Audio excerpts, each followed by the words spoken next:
Lingua Brutalica is a podcast that uses ethnographic interviews to study language use in the extreme metal community. We are studying a music scene known for its love of themes and topics generally considered offensive, and it is likely that some episodes will touch on topics or opinions some listeners may find tasteless or ethically problematic. Ethnographic researchers aim to adopt the interviewee's point of view so that we can draw out and study the attitudes, beliefs, and practices that are important to them. We want to make it clear that in presenting these conversations here, we do not endorse any of their content. Our aim is to explore the thought processes behind language use in this long-running, international, and yet understudied scene.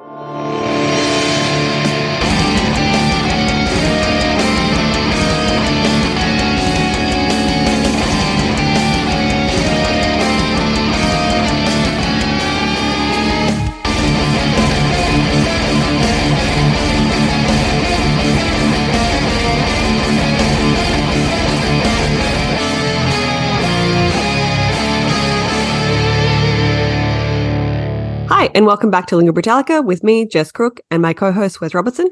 Hello. In this episode today, we have Serena Cherry of Svalbard. Welcome, Serena. Hi, thanks for having me.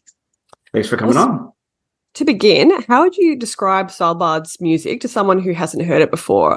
Because Wikipedia calls you a post-hardcore group, Genius describes you as a hardcore punk group, and Nuclear Blast describes your music as something which stubbornly refuses to fit neatly into one genre. How do you vibe with these labels? I don't vibe with the hardcore label at all. I don't even listen to hardcore music, so interesting. Okay. We keep getting labeled with that.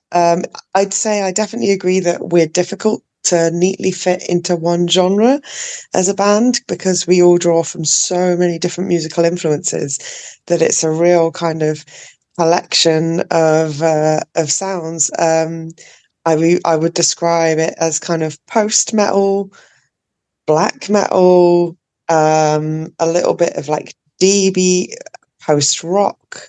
Yes, it's really hard. There isn't one genre that I would particularly identify the sound with. I mean, an easy way to describe it is we are a heavy band. For sure. One thing that kind of we found odd and a little interesting is that I don't know if you know this, but Encyclopedia Metallum, the Metal Archives website, doesn't actually include your band. And we were trying to figure out why, and we found in their forums a post from 2023 stating that you were blacklisted, to quote, for being, and again, quote, post-hardcore despite some black gaze moments, but they were welcome to add you, quote, once you have a predominantly metal release.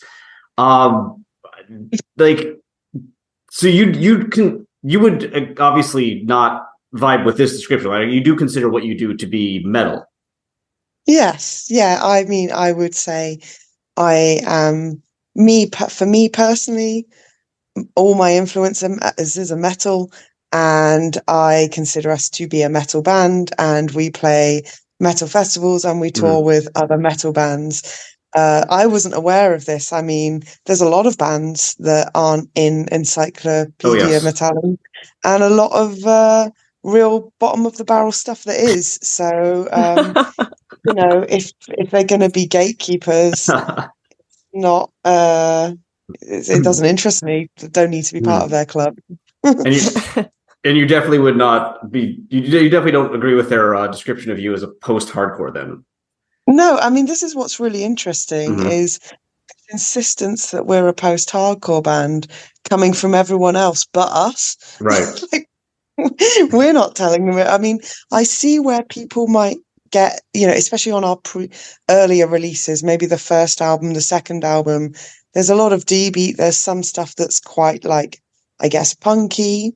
Some bits that some would, I don't know. I mean, that's the thing. People keep saying post-hardcore, and I'm like, I don't even listen to post-hardcore. So where does that come from? I feel like Liam's vocal, because it's quite like, it's more of a shout than a scream.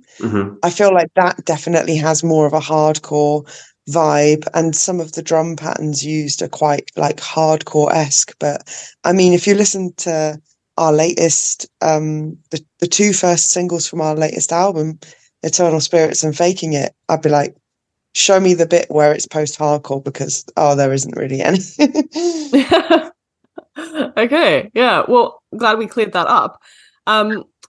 Talking about before you started with this band, how did you feel about lyrics in metal then? Like, did you have any interest in metal lyrics? Because, of course, we've talked to people who kind of very much range in their opinions, from people who have, pored over lyric sheets to people who didn't pay attention to lyrics at all. So, like, yeah, where do you fit on this spectrum? Oh, I am a lyric obsessive. The lyrics wonderful. Huge part of consuming music and metal music for me, especially. It was one of the, the key things that I really identified with, was the kind of, real emotive and intense quality of a lot of metal lyrics out there. So my favorite way to consume an album is to sit there and have it on the stereo, reading the lyric booklet and looking at the artwork at the same time. Like, that full experience. But that's how you can enjoy a song purely on musical merits. But if you connect with the lyrics as well, then that opens up a whole new dimension to the experience, I think. Was this true from the start of your interest in the metal genre? Definitely. I mean, this was true from the start of my interest in music. Even when I was a kid, I knew every single word to every single Spice Girls song. And, I would really think about like what those songs were about and pick apart the words. But my sort of my connection and interest in lyrics grew stronger as I got into metal, for sure. Do you think there's like an attribute or a style that makes it so that you can tell metal lyrics from non-metal lyrics? Definitely. What's interesting, I feel like this goes either one or two ways. I feel like metal lyrics can be some of the most like poetic and indirect and kind of very like symbolic, and using lots of like symbolism to describe something. And you'll kind of read the lyrics and they'll sound like some big, dark, epic fantasy adventure. And then you'll speak to the singer and they'll be like, that song's about depression. And you're like, wow, I had no idea, because it's so sort of shrouded. Like sometimes I'll find like even just the lexicon of metal lyrics, it's very like a lot of long words and a lot of kind of, it's not often sort of written in a plain and direct way. Like you take a band like Cradle of Filth, for example, and Danny Filth's lyrics are just, it's like he swallowed a thesaurus. So, I think it goes either two ways, or then you'll get some lyrics that cut straight to the bone and are so direct it's almost painful, like a band like Slipknot. Some of the lyrics, especially on the self-titled album and Iowa, are so desperate and so kind of like, like raw and emotive. And you there's no kind of obscurification there. You know exactly the kind of despair that he's singing about on those songs. So I do think that's the interesting dynamic with metal, is it the lyrics are either like super poetic and clouded, or they're so blunt and direct. Like they're blunt and direct in a way no one would ever speak in the way that metal lyrics are written.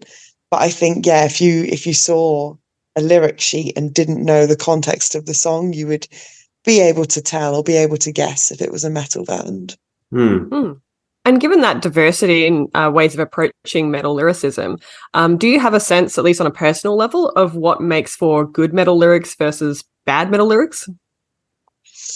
It's an interesting one, because it feels almost like, I can only speak from my own personal opinion. Like, I think it's really hard to define what makes an aspect of a genre good and what makes a version of that bad.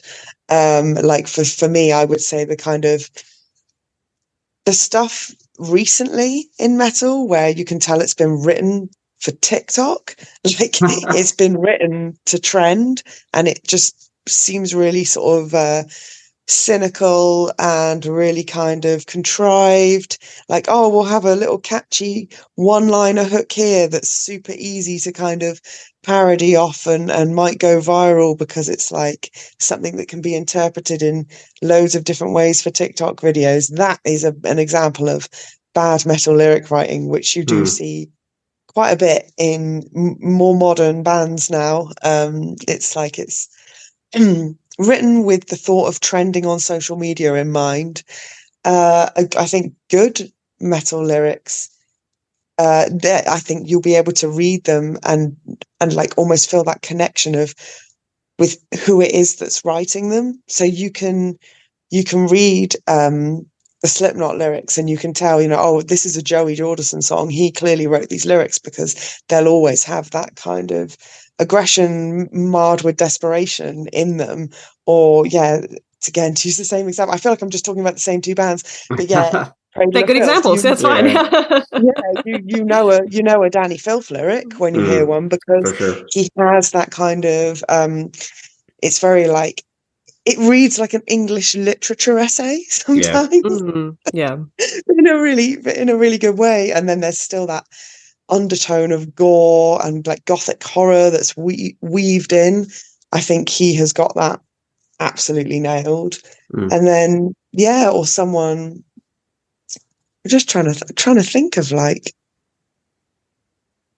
other bands where the lyrics really grab me. I think a good lyric will just like hit you in the heart and it'll almost like hurt with how deep it cuts. I think that's what people are looking for in metal lyric. Well, that's what I look for in a good metal lyric, is something that is relatable and dark and not afraid to show the ugly side of humanity. It's really interesting what you've said about like lyrics being written for TikTok, especially in a genre like metal that, really kind of embraces a lot of countercultural posturing and, supposed rejection of like, consumerism mainstream, because this obviously kind of inverts that trend. Because I've heard that discussed in relation to, a lot of pop music being written for, the express purpose of becoming viral on TikTok, but less so for metal. So it's interesting. We'll have to take a look at that. Do you have any sense of why that's become so popular beyond just wanting to attract more followers? The music industry is obsessed with TikTok, but almost to a detrimental effect. But I say that knowing a band like Lorna Shore have absolutely blown up, in part thanks to having an element of a song go viral on TikTok. So you can see the benefit. And if it means they sell more tickets, they sell more merch, and they get to bring deathcore, a very sort of, not one of the most mainstream genres of metal, they get to bring that to main stages of big metal festivals. That is a great thing in and of itself. But there is also the concern that goes, how many people who are kind of brought their attention to this band through TikTok, are they going to then stick with it? Is it going to last? Like, is this high going to be able to be maintained? It feels like a zeitgeist is the wrong word, because that's obviously something before then, but it feels like a sort of preoccupation with a fad that if you try and write your music and record some music today to trend on TikTok, by the time you've released it, that stuff won't even matter anymore. Like, it will be the next big thing on social media. But yeah, I mean, this is the thing you say. It's interesting to hear that metal bands might also be writing for the purpose of trending on TikTok. Like, there is just this kind of preoccupation with having 10 seconds of something that's going to capture people's attention now, which is kind of depressing to think of music like that to be reduced to. And what's interesting as well is obviously it needs to be so, your lyric, your one bit that you're trying to write to trend on TikTok needs to be so vastly relatable and mostly to the younger generation that uses TikTok, that you have to kind of be almost like, it's like you're trying to hit as many kind of like this is really hard to word, to be, for something you write to be interpreted by so many other people in a different way, if you know what I mean, because obviously in trending on TikTok, you're creating something which people are then going to use for their own videos. It's not that it's not your piece of art trending and that's how it's trending. It is trending because other people are recycling it and changing the meaning and kind of stretching it from beyond its original like interpretation, which is again just a really weird way to, I think, if you go into creating lyrics with that in mind, like, oh, I want to write something that people are going to do a dance to or something on TikTok, like that's a really weird way to approach it. I have to keep an eye out for that. Like if I listen to a metal song, like I liked about 10 seconds of that, then I'll figure out why. So when personally though did you start writing your own lyrics? Like obviously way before TikTok, but like how old were you when you first put pen to paper with the intent of it being part of a song? I started writing songs at a really, really young age. I think so I started learning piano when I was 4 years old, and then I started writing little songs and trying to record them on my karaoke machine when I was about 6. And I've got a bunch of really awful songs. There's an awful VHS video somewhere that my grandparents filmed of me singing some of my terrible pop songs. And yeah, I used to just write like, this is so cheesy. I can't believe I'm saying this on where people can hear it. I was really into the Sweet Valley High book series, and I used to just look at like the titles of the books and then come up with a whole lyric based on the titles of those books. And this was obviously when I was like making silly pop songs, but I've always written like, just even if it's not for the purpose of a song, even from a young age, I always wrote like poems or stuff in a diary, or now it's just like a million sad notes on my phone. I write pretty much every day. And then how it works with Svalbard is I'll go through everything I've written in a certain time period when we were making that music and kind of pick out the themes and then construct the lyrics based on that. I've never sat down and written a set of lyrics from start to finish that would like perfectly fit a song. It doesn't work like that. I don't sort of do the melody and the lyrics at the same time. But yeah, and like when I was 12 years old was when I discovered metal, and as soon as I discovered metal, I wanted to emulate it. So I started learning drums and I started writing lyrics and stuff like that, and then eventually moved on to guitar and yeah, still carried on with the lyric writing and stuff. And what do you think is the kind of biggest difference in how you approach lyric writing now versus, when you started? Okay, particularly like, since you've started writing for, metal bands. I can pinpoint a really specific difference. Just since I started writing lyrics in Svalbard. So before I was in Svalbard, I was in other metal bands and stuff like that. But I was very deliberate with how I wrote my lyrics for Svalbard. And that was because at the time I was writing a lot for like metal publications. I wrote for a magazine called Terrorizer. And so being on that other side, and you interview a lot of bands and you ask them the meaning of the songs and the meaning, and going in like to the detail about the lyrics. And there were so many incidences where I would read the lyrics before interviewing a band, speak to them, and then be like, wow, I had no idea that song was actually about abortion rights or something like that, because you've obscured the meaning so much with like poetry and long words and kind of just really kind of indirect ways of saying things. And it really dawned on me, having interviewed so many bands and like realized that their lyrics are actually way more kind of hard hitting and direct and sociological than you would think just off the bat of reading the lyrics. I thought, I want to make a deliberate change. I want to do the opposite of this.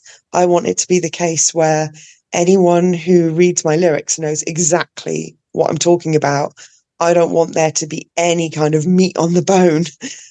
This has to be as kind of plain and simple. I mean, I'm a big fan of being, believe it or not, I'm a big fan of being concise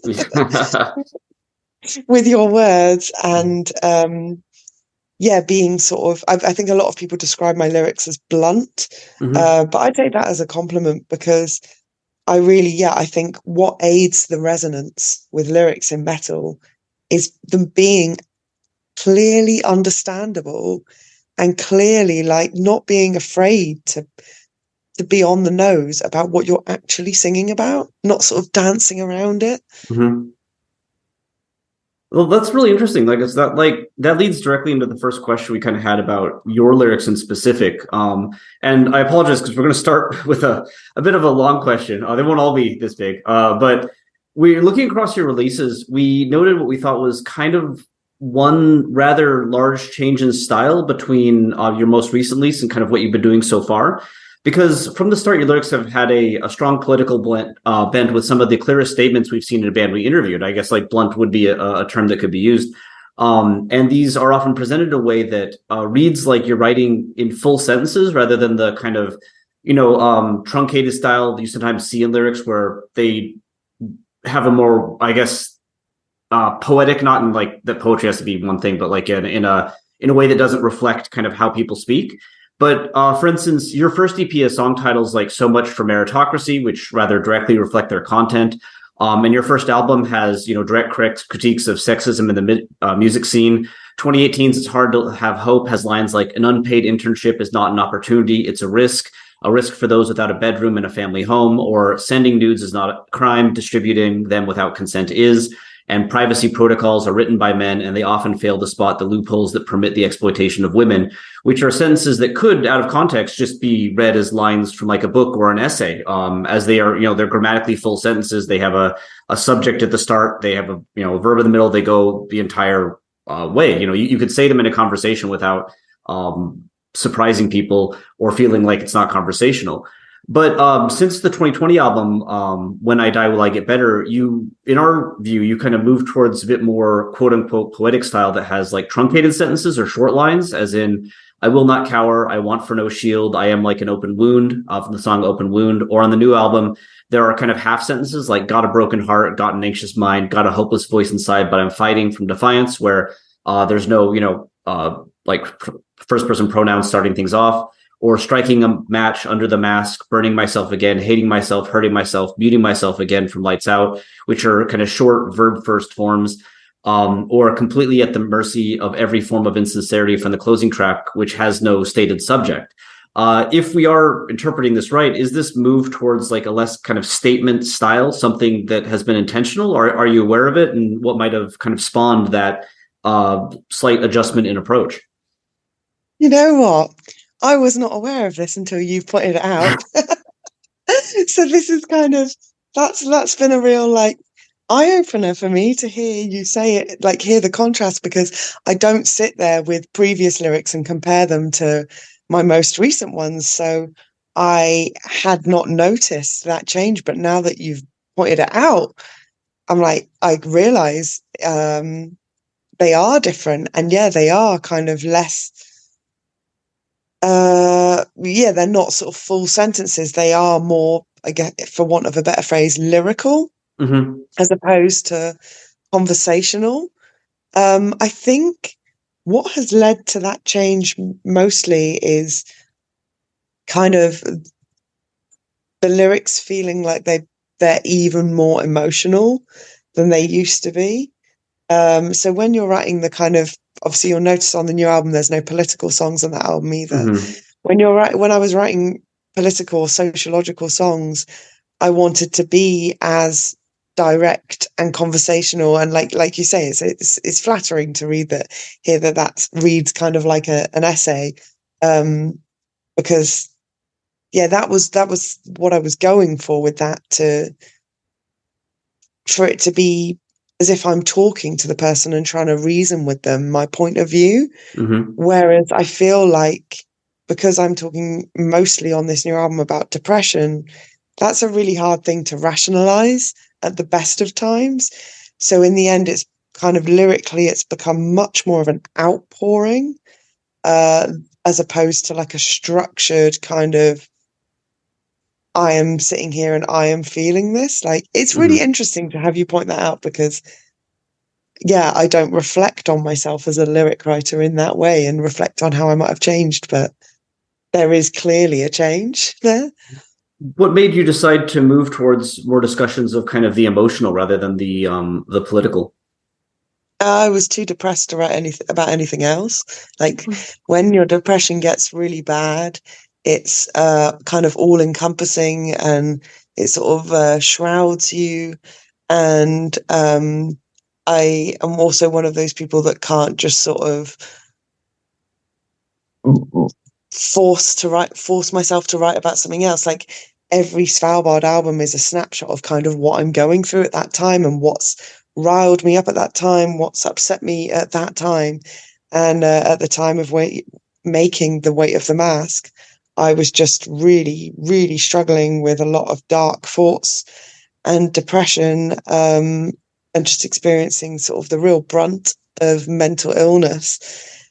And it would have been impossible for me to write about anything else. I didn't have the energy to write about a political rant or sociological rant, because I felt like there's no fire. There was no fire in me. The match was, well, like literally, like I say about being burnt out, like that fight had kind of gone, and instead it was about fighting to sort of get through the day just for myself. It became that this album's definitely lyrically very inward looking, I would say. We've talked to a few people that have mentioned like the potential of writing metal lyrics and performing metal lyrics to be kind of therapeutic. Did you find that at all to be the case? I think it's a tightrope. I think when you take something that you're experiencing that's really bad, and you write a metal song about it, there is obviously that transformative power where you're making something productive and something good, a song, out of something bad. And that kind of transformation gives you a sense of hope that, something good has come from all that pain. But then at the same time, by doing that, that song is a constant reminder of that bad experience. And that song, you have to play it night after night after night on tour. And every time screaming those lyrics can be like reopening a wound. It definitely sort of serves as a reminder about it. And it becomes quite difficult when you have entire albums about your depression and your bad experiences. It comes quite bad not to sort of feel like this music is defining you as a broken person.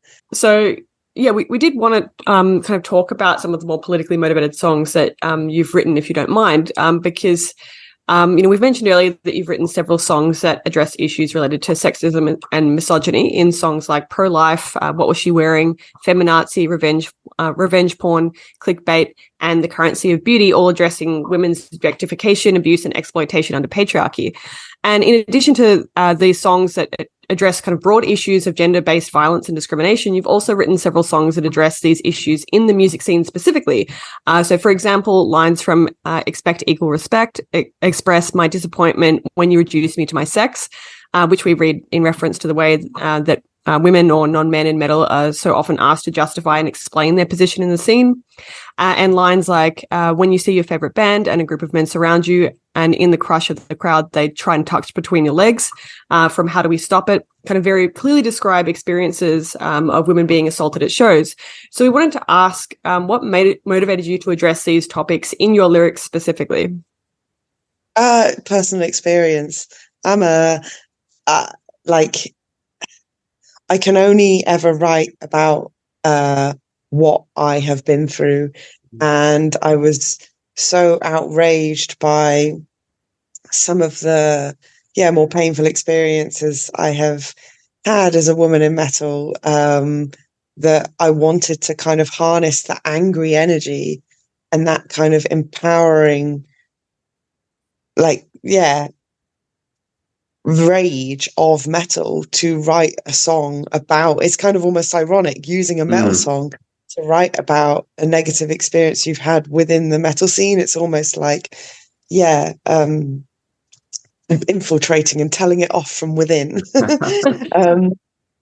But yeah, what with expect equal respect, I was so sick of being told I was good for a girl, or so sick of, people describing Svalbard as female fronted, or describing having a woman in a band as a selling point, which still happens a lot. And this kind of, this approach that felt super insincere to me. Like, it just felt very much like, well, do you actually like the music we're creating as a band, or do you just care about having a woman, like the fact that there's a woman in a band, and that's a novelty to you? Like, that's suddenly makes it attention worthy, whereas it may not have been before. It just makes you question if people are what the reasoning is behind that kind of thing. And then in terms of how do we stop it, that is a song about a personal experience that I had at a festival.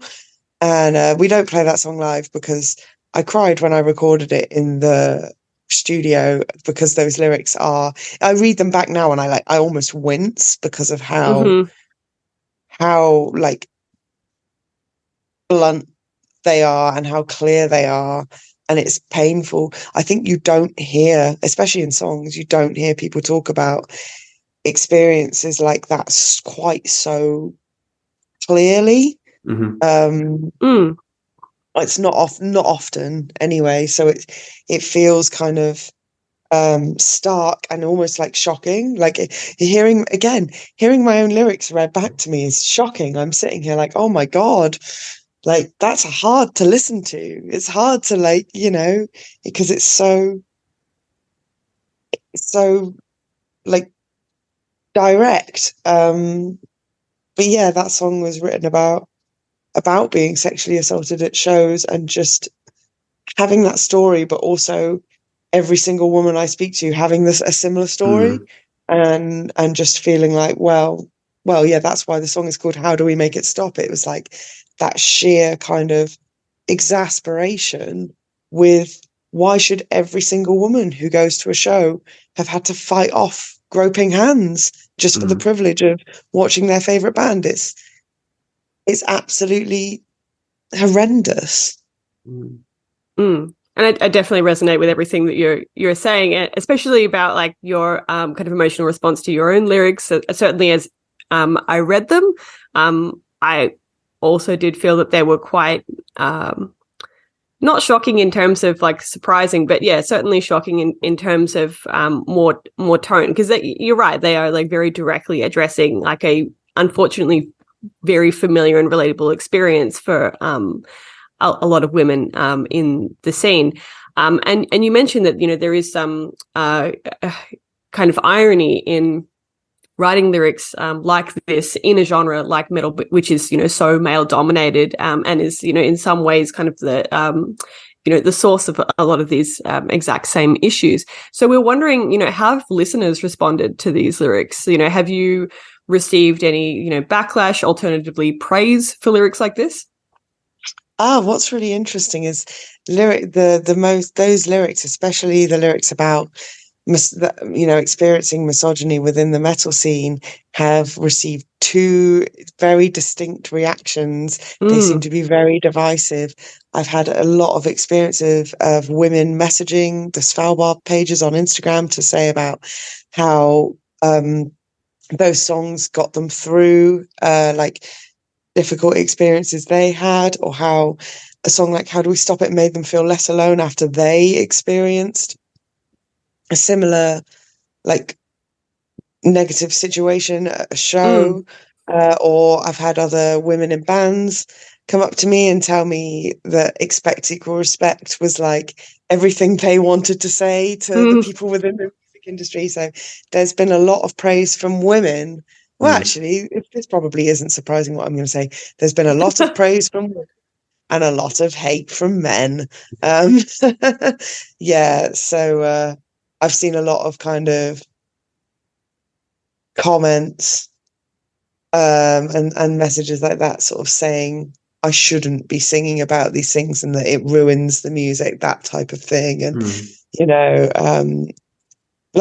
I've been described as a feminist fuckmeat, so that was fun.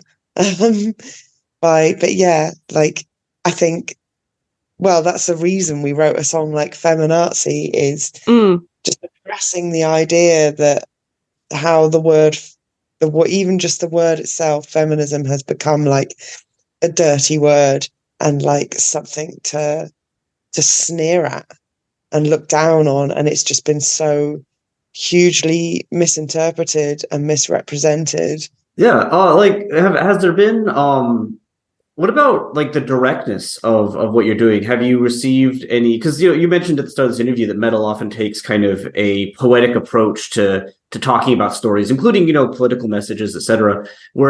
Have you received feedback on like the level of directness that you've engaged with? How has that been kind of responded to? Yeah, there's definitely that. This is the weird thing, is like I've been really surprised in Svalbard just how much people have paid attention to the lyrics and just how much people have kind of responded to the directness of the lyrics, and again received a lot of comments about how my sort of descriptions, especially when talking about the realities of mental illness and the kind of things you experience and the kind of stark honest, just plain honest descriptions in a song, have helped people, because it's made them feel less alone. It's made them feel like someone is like sitting there with them in that pain, rather than just kind of, like I said before, sort of dancing around the topic or like, not quite committing to, I don't know. I think there's such a bravery and a power in telling things like they are, like saying, I always think some of the bleakest lyrics are on our song Listen to Someone, and the chorus is just days without eating, days without sleeping, days without speaking, which was describing what I was going through at the time, under a really bad bout of depression. And they're so kind of simple, but it acknowledges that reality. And I think as a whole, thanks to the rise of social media, we've become quite reality intolerant. And I think when a lyric then provides the opposite of the shine, the opposite of the filter, like the opposite of the sunny side, that makes it even more hard-hitting and even more resonant. But yeah, it's always the biggest compliment to me that I could ever receive is when people tell me that my lyrics made them feel less alone.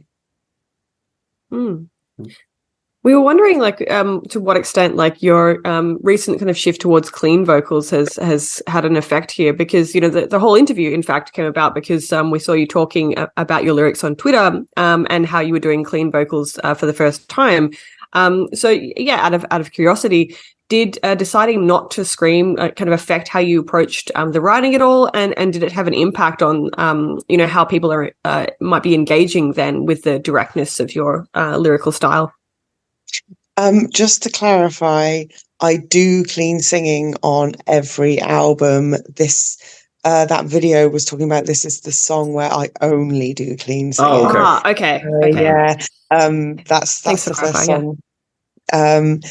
Where there's no screaming at all, which was something we've never done before.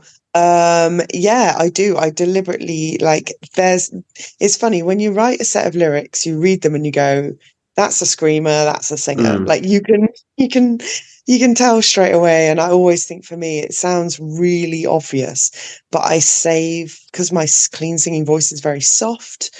I'm not like belting it out like Christina Aguilera.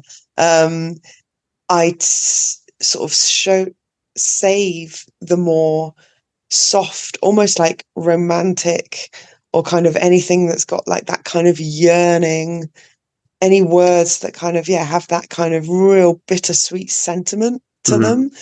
those are the ones that are sang, because it's almost like I want it to feel like I'm kind of, I mean, this is actually true of my life, just this lonely woman wandering around an empty house singing to herself.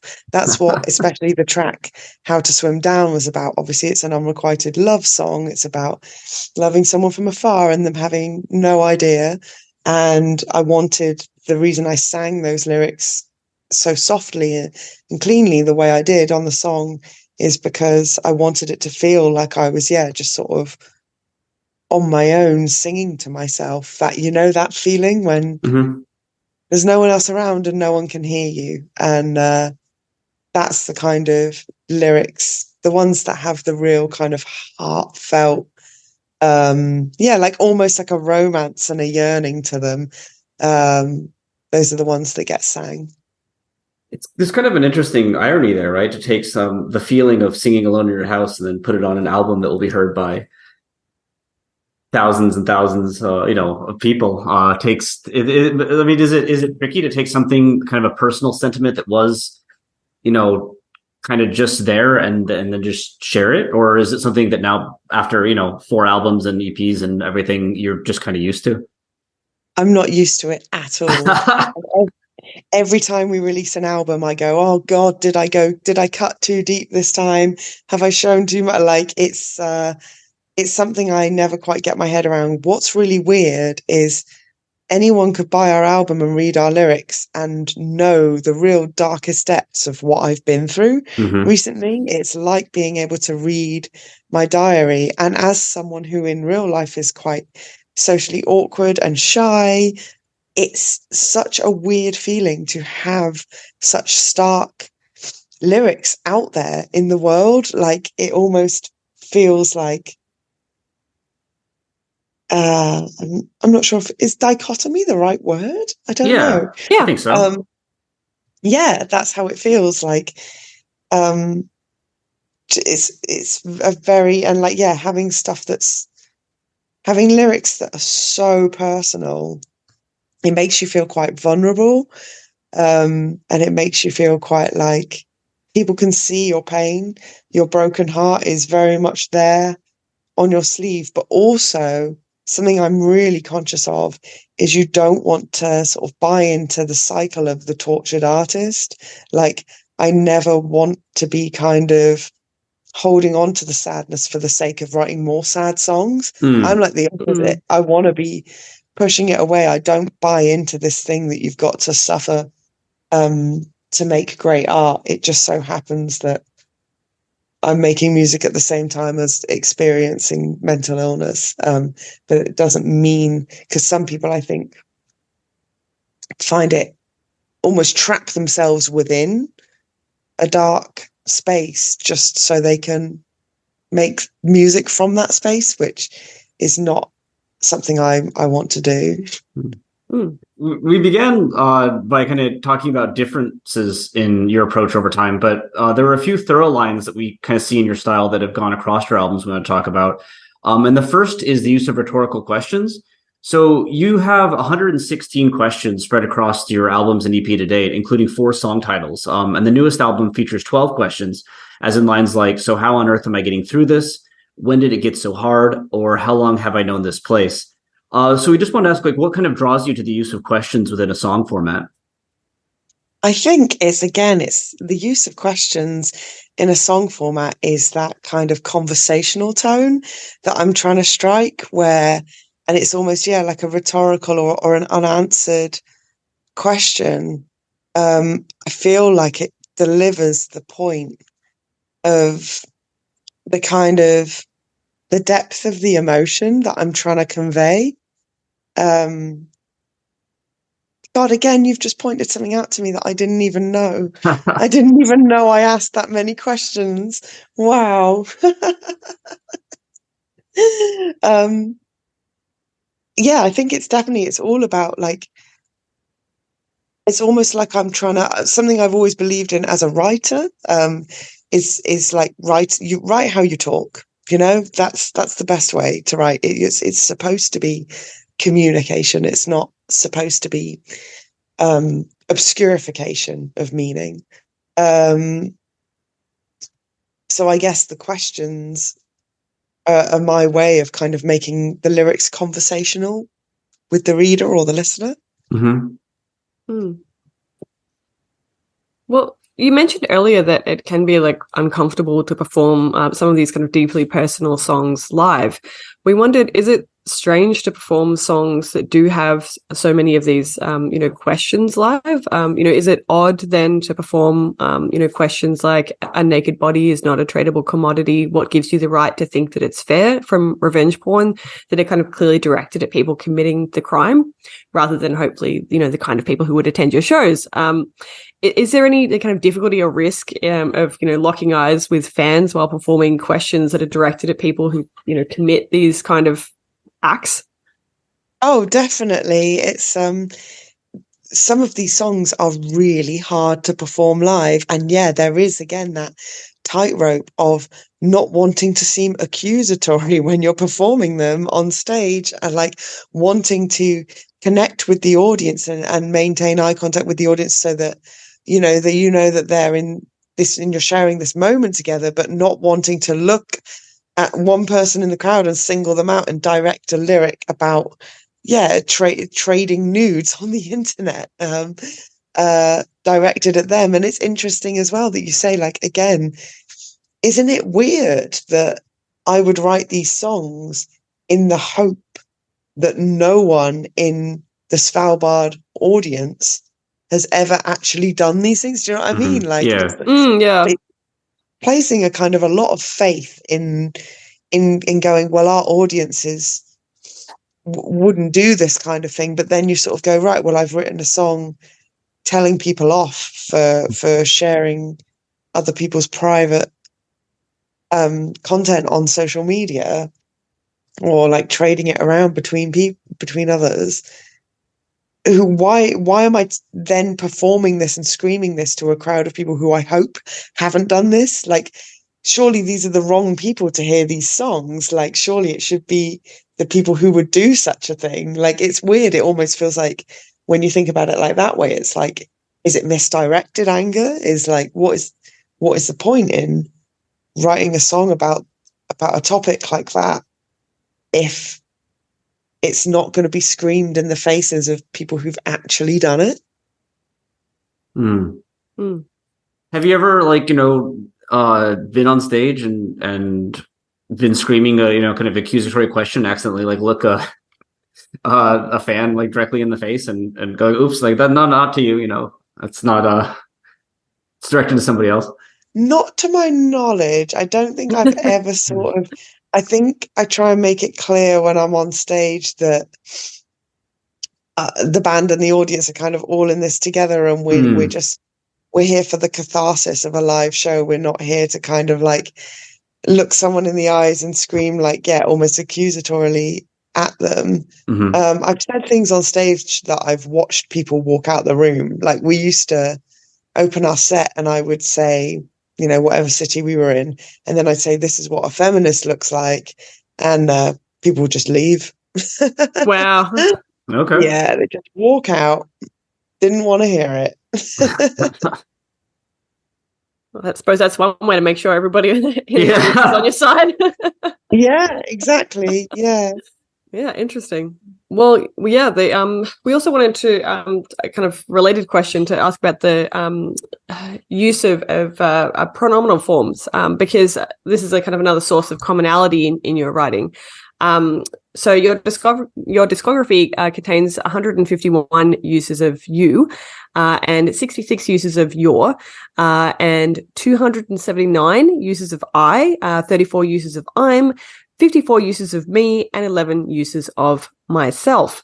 So our first question is just simply, is this I always yourself? Are you ever speaking in the role of somebody else, or is this always you? Oh, it's always me. Yeah, I don't know how not to kind of write speaking from myself and my experience. It's never sort of I as a character, or I, as kind of so there's no gap. There's no, if Irving Goffman's presentation of self in everyday life.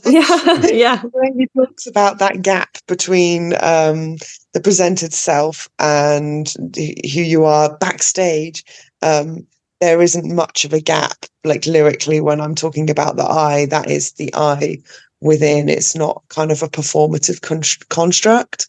Mm-hmm. Mm-hmm. Well, what about you then? Because generally, we've guessed that you indicates a general actor, and we've talked about some lyrics where that's the case, especially on the more politically fronted songs. You're clearly speaking to somebody who is doing the act that you're critiquing.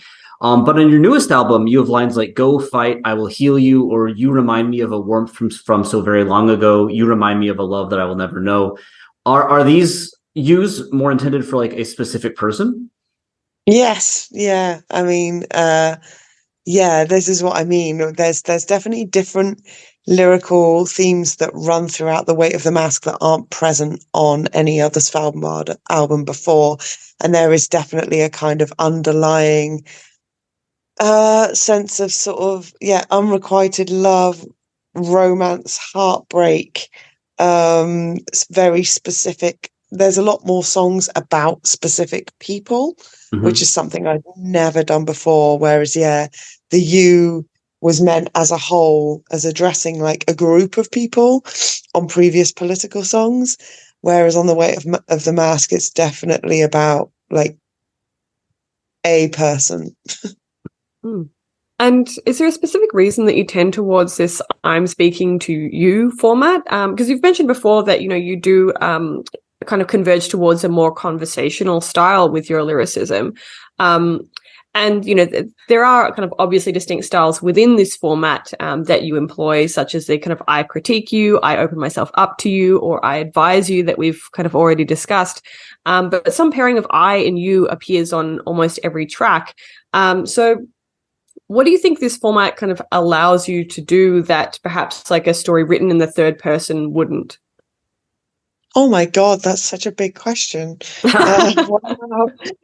I've never been very good at putting myself in the third person, and I've never been very good at kind of telling stories from the outside. So I think it's the reason I'm always choosing the kind of I and you dynamic, which again, something I'd never noticed.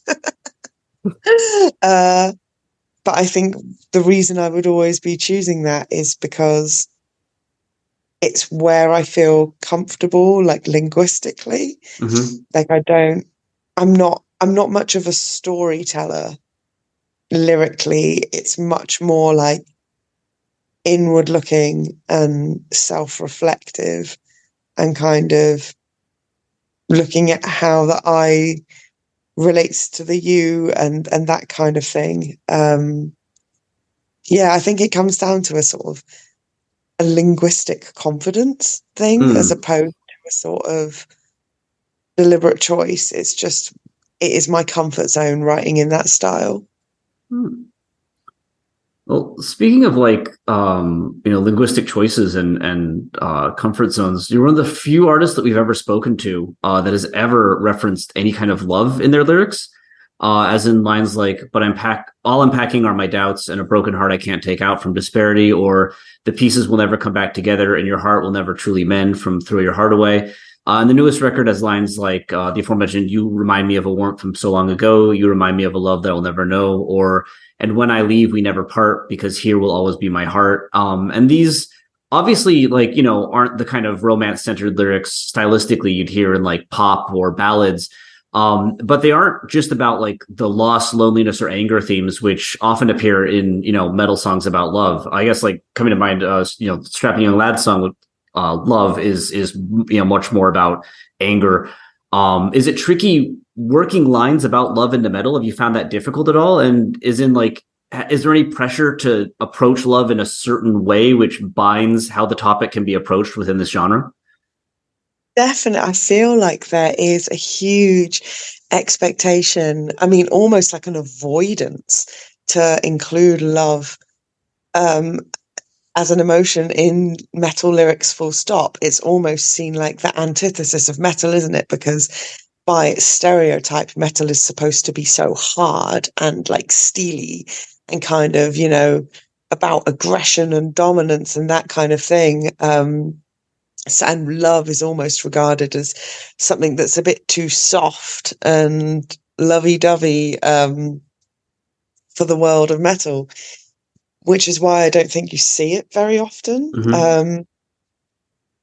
So yeah, there's definitely like a fear. There's always a fear when you include the romantic lyrics in a metal song, because, and I would always describe them as romance because it's always about the yearning, and it's always one-sided. But like, it feels like adding in an unusual ingredient when you add in romantic love lyrics into a metal song, because it's so unexpected and it's so kind of posing to what would the sound of metal, like metal is so kind of heavy and aggressive and kind of dirty and messy, and it's like the opposite of everything you would associate with love. I guess it kind of all feeds into those binaries, doesn't it? Like metal is very much like in a binary opposition with pop music, where it defines itself by being the opposite of what pop music is. And if pop music is a lot of songs about love and romance and stuff like that, then metal is going to be the opposite of that, and it's going to be songs about rage and anger. So I think by taking from the other side, like some of the more romantic lyrics could be pop lyrics and stuff, I think it's doing something unexpected, which makes me super nervous, to be honest. It's always really daunting to not fit the mold, like lyrically and musically. So you mentioned longing, right? Like, as something that you've been able to do. Do you think you could ever write within your own band, you know, and with someone who has a bit of a history now of writing songs about love, like just a song that's just like, you know, I'm in love, this is great, everything's fine. Like, you know, is that possible in our genre? Pearlescent, the song on our third album, the final song, is about that. Okay. Yeah, that is a song about finding love. We can't play that song anymore, and I can't sing it live anymore. So I tell you what, writing a song about finding love is the fucking stupidest thing. Sorry for swearing. It is the stupidest thing you can ever do, because you know that love ain't gonna last, right? So you've just dug yourself a grave lyrically there. You're just asking for trouble. Digging yourself a grave is pretty metal, though, yeah? Yeah. I mean, maybe that's why metal bands don't sing about love. They're wise and protecting themselves. That would be amazing and funny if that were the case. Yeah, I'm brave enough to like hail Satan, but not brave enough to write a love song. Exactly. Yeah, on a related note, you've also talked in interviews about the current album being Fighting Your Demons with Everything You've Got, and called the album a painful but ultimately cathartic process. From the outside, of course, metal often appears as a place where depression, gore, violence, and misery are kind of celebrated in the pursuit of brutality. Do you feel like you're challenging some of these themes in aiming more for catharsis? Or has metal and metal lyrics, in your view, always had, you know, this potential, regardless of, you know, the general tendencies we might see in lines like, you know, grit my teeth when they've just been broken, soldier on the face of fear, or say, you know, more gore-filled discussions of zombie and murder that are often discussed? It's an interesting one, isn't it? I definitely feel like our lyrics are more kind of realistic. They're more grounded in the reality of experience. Like metal lyrics have always been hugely preoccupied with the fantasy realm. So if they're going to sing about gore, it's going to be in an outlandish, cartoonish, like gore horror context. If they're going to sing about epic journeys, it's going to be in a kind of Lord of the Rings style, dragons and mountains and that kind of thing. You know, pretty much, I reckon 90% of all metal lyrics are actually just about Lord of the Rings. But they're like, there's definitely sort of a desire to stay in a fantasy realm within metal, and sort of even just harking back to, obviously I was mentioning about romance and love. Some Cradle of Filth songs are really romantic, but like they've got that song, a gothic romance, but they are kind of steeped in like storytelling and rich world building and descriptive language. So it's not quite, it feels like there's fewer bands that are emotionally vulnerable in metal. That's at least something I've noticed. But then when they do have that kind of power, it really cuts through. I think it's about harnessing the energy of the sound of metal and making it kind of, it's not just anger for the sake of anger, or horror and darkness for the sake of portraying something that's kind of horror-esque. It's about harnessing metal to truly release something that is eating away at you inside, and it's just such a different thing. But I think the real dividing line is basing your lyrics in kind of reality and real experience compared to kind of fantasy depictions. So one thing we kind of noticed that absent from your lyrics that is not in all metal, of course, but definitely pops up in the genre is there's like a tendency, Cradle of Filth definitely does it for, big, obscure, kind of archaic words. And in your lyrics, you mainly go for much more kind of straightforward, just like one or two syllable kind of terms. Is this all related to that same kind of tendency and goal? Yes. Do you know what? So a few years ago, I was studying for a PhD, and my supervisor told me off because she said, your words, your writing is too readable, and it's too... No way. Yeah. Oh, like, no. It's too conversational, and like that has always been the thing I've tried to do in every aspect of my life, whether it was when I was writing as a metal journalist, writing as a games journalist, writing lyrics in Svalbard, studying any aspect. If I'm going to say something, I want as many people as possible to be able to understand it. That is the whole point for me. If you can say something and you can say it clearly and you can say it concisely and you can say it, in a way that anyone will be able to understand, then that is like the power of language. That is the most important thing, rather than, sort of restricting understanding to a limited few by using like elaborate code as opposed to direct language. My God, I've really gone off point there. No, that's all a point. That's absolutely no, that's point. Yeah. Also, I don't think you've ever met two people more committed to this idea in academia, at least. I mean, I won't say that we've never used the large word, but we've certainly had many conversations about academic papers written in language that's so obscure and inaccessible that it beggars belief. So. Beggars belief, yeah.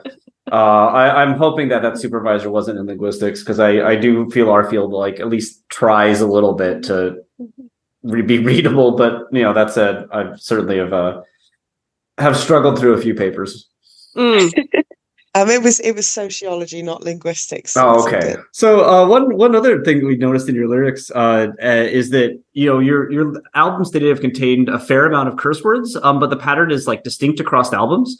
So your first EP has one use of fucking, and then your first album has two. Same with the word shit. The second album, It's Hard to Have Hope, is then completely clean. You don't swear at all. But then on 2020's release, When I Die Will I Get Better, you have two fuckings and four fuck offs on the song Clickbait, and two shits and two fuckings on the song The Currency of Beauty. But then your newest album is once again completely clean. So across the four albums, you have a swearing clean rotation that you're kind of going through. Is there a reason for this pattern? Like, did you approach the current album from a different space than the last? You did mention that they're both kind of more on the emotional side. Wow, I did not know that there was no swear words on our new album. I thought there were. Wow, that's interesting to note. And it's interesting to note that I've been on and off again. I've got an on-off relationship with swearing in Svalbard lyrics. I think one thing I would say is the swearing and the political songs tend to go hand in hand. Like there's definitely usually more swearing when I'm telling misogynists to fuck off in the lyrics. That's where it tends to come from, whereas I'm less likely to tell myself to fuck off, I think. And yeah, all the lyrics on the new album are so inward looking, but I'm surprised there hasn't been like a fucking just out of desperation, you know, or a really sort of well-timed shit. But like, yeah, sorry to the listener, that could sound really weird. No, this is we've had swearing on this podcast before. It's absolutely, it's absolutely fine. Yeah. But again, sorry, carry on. No, you go, please. I was just going to say it was not something I noticed, and it's not a pattern that I've been trying to stick to. But now that you've brought it up, I'm obviously going to have to put some effing and jeffing in the next one. Next album's going to have to be filthy, right? Yeah. Well, I was just going to like kind of follow on from there. Like, it is interesting that like your choice of swear words, specifically like fuck and shit. I would say like fuck is probably the most common swear word that we see like in metal lyrics. Yeah. And I'm always interested in people's opinion on why they think that fuck is the kind of swear word of choice for lyricism. Oh, it's an interesting one. It's good to say, isn't it? It's a good swear word. Like some swear words aren't as fun. It's satisfying for sure, yeah. And fuck is like, it's kind of like the class B of swear words, isn't it? It's not the C word, but it's one up from like damn or I don't know. Is that even still a swear word? I don't know. It's fuck is like it's a good middle ground in terms of where it sits on the sweary scale, I think. And also I think it can be used in so many different ways. Like fuck off is obviously quite empowering. It's like it's quite here's another thing. I definitely think that metal has in general lyrically a bit of a persecution complex, and a lot of the lyrics are about kind of telling the outside world to fuck off and saying, you don't understand me. And I think that's probably where a lot of the use of the word fuck comes from as well, as kind of creating that othering of this is my world and this is my crew and fuck off to everyone else. Interesting. Yeah, that makes sense. Yeah. Well, I mean, you like, as you mentioned, literally have, fuck off as a chorus to one of your songs. Is that always is that pretty fun or cathartic to do live? Absolutely. So we had an amazing moment. The last festival we played, Arctangent, last week in the UK, everyone in the crowd was shouting the fuck off bit along with me, so much so that after we finished the show, and I've never done this kind of thing before, I asked the entire crowd to chant just one big fuck off all together on the count of 3, like while we weren't playing the song, and they did it, and I felt like I was like James Hetfield or something. It was crazy. I felt like a god. It's interesting, right? Like having a band screaming "fuck off" at an audience, and an audience screaming "fuck off" at a band, and it being like a unifying experience. Yeah, source of solidarity. Yeah, rather than an example of a show gone terribly wrong. Yeah, exactly. It's a good thing if they're shouting "fuck off" at us. Yeah. I wonder, do you think that like fuck has greater emotional impact than say alternative swear words like, shit, or you mentioned the C word, regardless of, where it kind of sits on the kind of offense spectrum? Like, is it, I don't know, just more emotive, do you think? I think so. And I think it's got several different ways it can be emotional. Like, I think the use of like, oh God, I feel fucking helpless or something, that really has that desperation to it. And then whereas something like fuck off has that kind of empowerment and that aggression to it, I think. Or even if it's used in like a kind of more sexualized content in a song, like then it has a whole different meaning as well. So I think fuck is probably the most versatile swear word. Sure, yeah. Okay. Well, another kind of thing that appears sometimes in your lyrics is the use of rhyme. It doesn't appear all the time, but it can be found like throughout your discography. The new album is included here as in lines like, try to tell me I can't do this, but I'm trying, I'm fighting, I'm rising, I'm defying, or slumped against the barriers in my brain, never feeling love, but never feeling pain. Overall, kind of, what do you feel is the purpose of rhyme in what you do? I feel like when I would never sacrifice the meaning of a lyric for the sake of creating a rhyme. I'll only ever use it where it works. And then using the rhyme is to kind of, I think it's really easy to remember lyrics that rhyme, and really easy to kind of, they have that kind of poetic impact. So I'll usually, if a rhyme works with the meaning of what it is I'm trying to say, then I will definitely use that in the song. It kind of almost, the rhyme will take priority because I feel like it's going to have more impact as a lyric to read and be more memorable for the listener. Like it's always a bit of a feat when you can make something meaningful rhyme, isn't it? Like, but yeah, as I said, sort of, it is not sort of rhyming is like a non-priority for me when writing lyrics. If I happen to come up with a rhyme when describing something, great, but it's not the sort of thing that I'm chasing in creating. So that's why there's not that much of it. Can you ever go too far with it? Like, do you think there's such a thing as like too much rhyme? There are entire songs or passages you've written with no rhyme at all. So, do you think it feels odd if rhyme appears too often? I think it would if it appeared too often in a Svalbard song, because, like I said before, I'm definitely aiming for that conversational tone lyrically. Right. And imagine if everyone spoke in rhyme all the time to each other, like that would just be super weird. So I feel like when used sparingly, that's when rhyme is most effective. Whereas when it becomes sort of almost like obligated and just sort of to requirement, and it's like people are just rhyming, lyricists are just rhyming because they sort of, that's what they do and that's how they write lyrics, then kind of takes the edge off of it, I think. Sure. I think it's really good to have peaks and troughs in your writing, and sentences and words and constructs that hit in different ways. So if you really want to draw attention to a line or a particular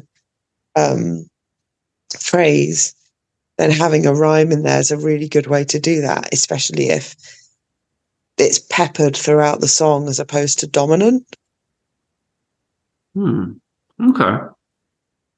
Well, one other thing that's kind of peppered a little bit throughout your lyrics, and this question is quite odd, so do forgive us, but there are like slight markers of British English throughout your work, and we wanted to ask like if they're intentional or if they're just, because that's where you're from and that's what you're doing. Like, for instance, you use the OUR spelling on words like armor and favor, and the ISE spelling on words like recognize. And there's lines like, for every 1,000-pound puppy, there's 1,000 homeless dogs in need, with pound referring to currency rather than weight.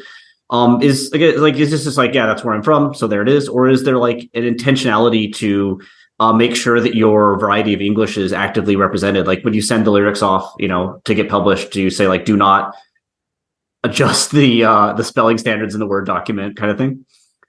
Do you know what's really interesting is I'd never paid that much attention to whether I used British English or American English until recently, where I now work somewhere where we have an American team and a British team, and I'm thinking and I'm writing for them, and I'm always sort of deliberating now between which spelling of favorite to use.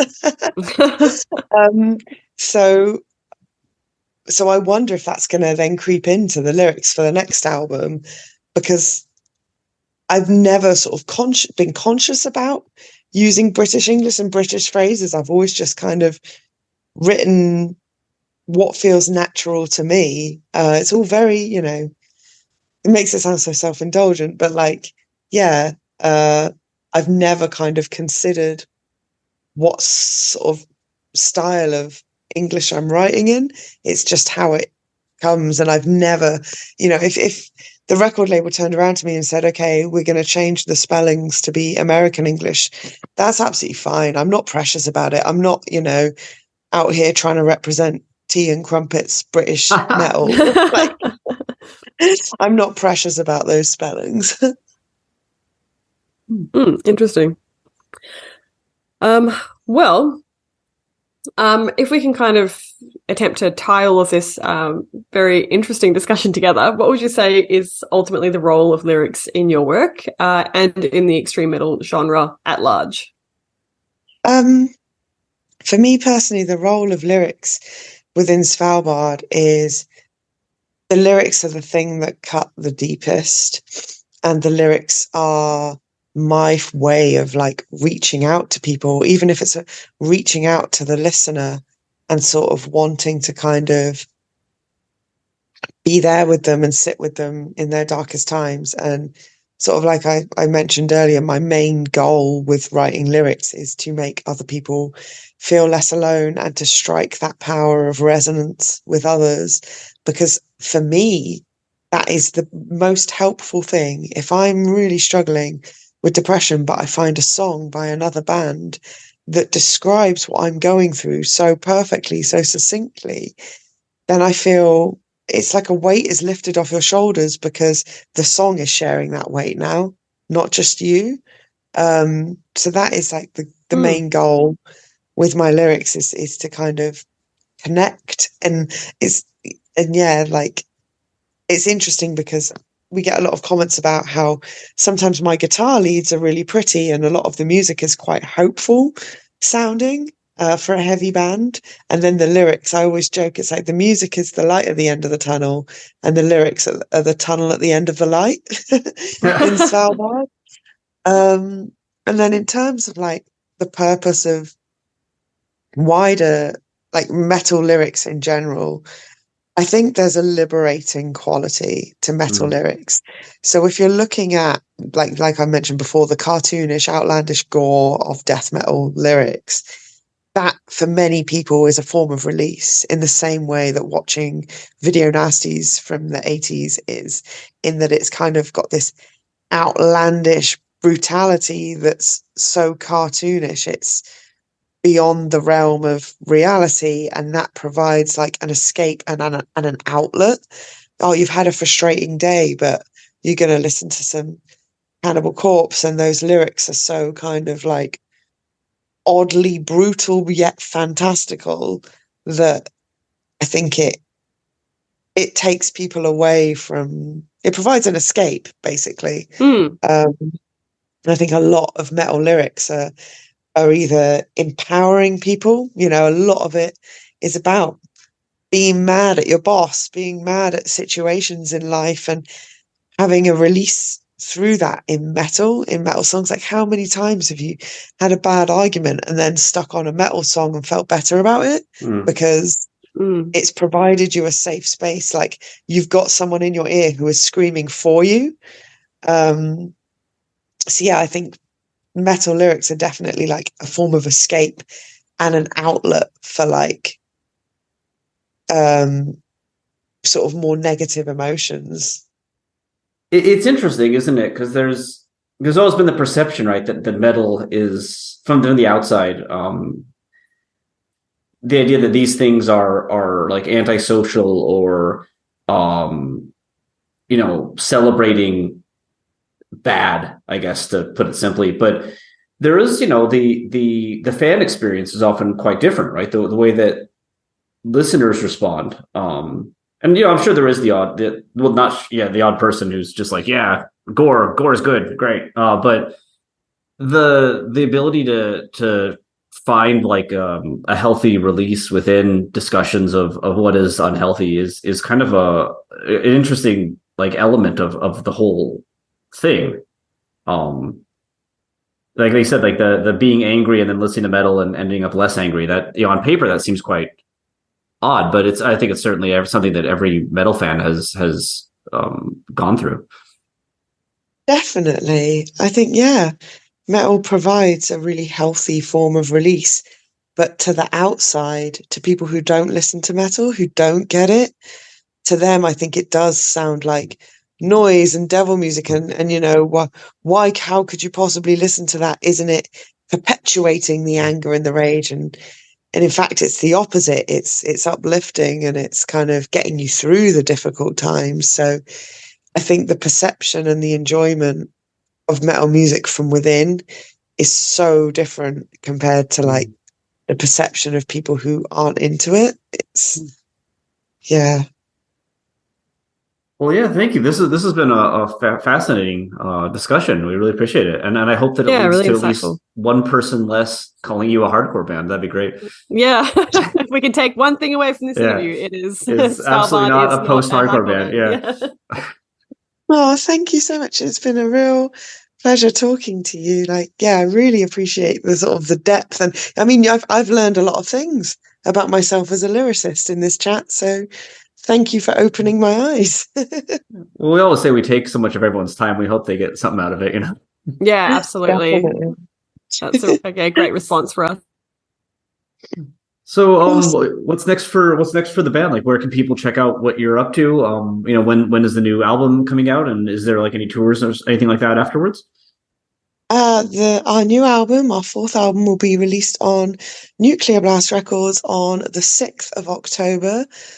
Can't wait for that to be out. And then following this, we've got some shows, a tour around Europe and mainland Europe and the UK. That's also in October. And then we'll have plenty of exciting more shows and tours to be announced very soon in the future. Awesome. So where would you say is the best place for everyone to kind of keep up with the latest Svalbard news? I mean, people can check us out on social media, on Facebook. Remember that. It's at Svalbard UK because Svalbard was already taken. Svalbard on Instagram. I can't remember if we're Svalbard or Svalbard Band on Twitter. Sorry, X. But yeah, the usual places. And I'm Serena Cherry Cat on Instagram as well, and I post a lot of band updates on there. Awesome. And more behind the scenes stuff. Well, great. Yeah. Thank you again so much for your time. I know like you must be exhausted. It's we're barely waking up and it's your like past midnight now. So yeah, thanks so much. I hope you get some good sleep and yeah, we'll look forward to hearing the new album. Yeah, absolutely. Thank you. I really appreciate your time. So thank you very much. Right back at you. Thank you for listening to Lingua Italica. We hope you enjoyed it, and we hope you stay tuned for our next episode.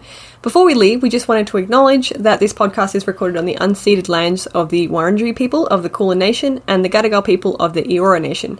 We pay respects to their elders, past and present.